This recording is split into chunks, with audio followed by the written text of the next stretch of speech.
والله اشتغل طول النهار. اجباري بدي اشتغل، ما في حدا يساعدني، اولاد ومصروف واجار بيوت، اجباري نشتغل بالشغل. ايش بدنا نساوي؟ هلا عم نشوف انه درجات الحرارة عم تتجاوز ال 45. اي والله. ليش عم تشتغلي بهذا الشوب بهذا الحر؟ بدي أأمن خبزة أولادي، بدي أأمن مصروف أولادي، بدي أأمن إيجار البيت. إيش بدي أساوي؟ إيش بدي أساوي؟ إذا مو هيك ما عندك. وين بدنا نعيش؟ ما في أخلص شغل البيت وأفطر أولادي وأشطف وأجلي. أستلم الشغل هذا ظهر للساعة 4. الساعة 4 أروح على البيت، بين ما أجلي بين ما أشطف بين ما أجهز أكل أولادي وحمام أولادي يكون صار وقت النوم. هاي شغل كل يوم يشغل، ما في عندي يوم استراحة إلا يوم الجمعة.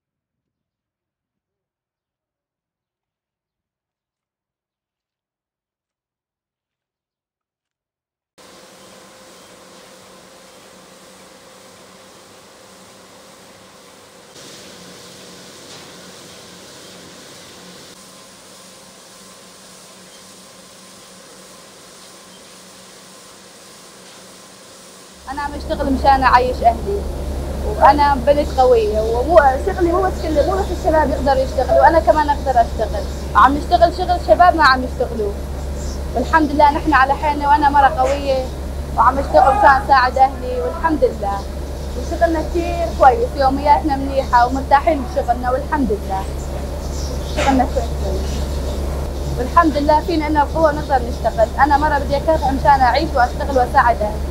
والحمد لله على كل شيء. والله احنا عم نحارب ونشتغل لشغل مشان نحصل على لقمة العيش تبعنا، ونحن عم نشتغل شغل بكرامتنا.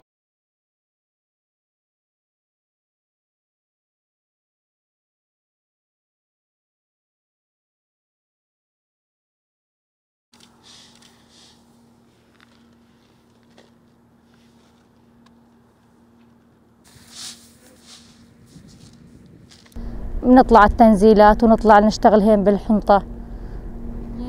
والله صار لنا سنتين هيك وضعنا تعبان شوي ونطلع نشتغل. بلا الحمد لله مستورة.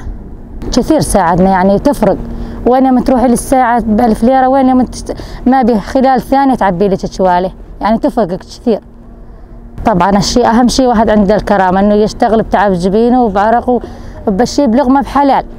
يعني أنا ما أرضى يعني بنات يعني إذا يكونوا يخصوني من برا، يعني ما بالعكس ما أعلمهم على الطبع هذا، بس شغلته الزينة يعني على التعب. كنا مرينا بوقت عازة ويعني ما نقدر نبات على حق الخبز، بس ما نسوي هالشيء الغلط. يعني مو كل واحد إنه يسوي هالشيء الغلط هذا، يعني أهم شيء الكرامة والشرف، أهم شيء واحد يحافظ على شرفه وكرامته. يعني واحد يشتغل بعرق جبينه خلي ب10,000 ليرة بس إنه يكون بكرامته. والله أشتغل عادي، واحد انه تحت هالشمس ومقالات موجة حرارية وقوية، بس انه مشان اعيش ولادي بلقمة حلال واحافظ على كرامتي وشرفي.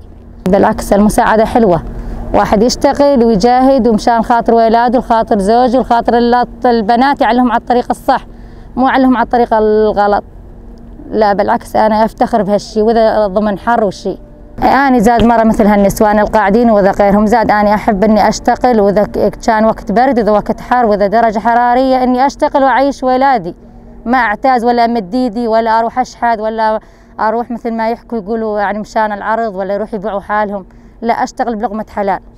ولا أتمنى لكل النساء إنه يشتغلوا ويجاهدوا قدام أولادهم وقدام الأمة كلها، ويعلموا البنات الطالعة الجيل الوقت إنه يشتغلوا بتعبهم وبجبينهم باللقمة الحلال، إذا حر وإذا إنه برد.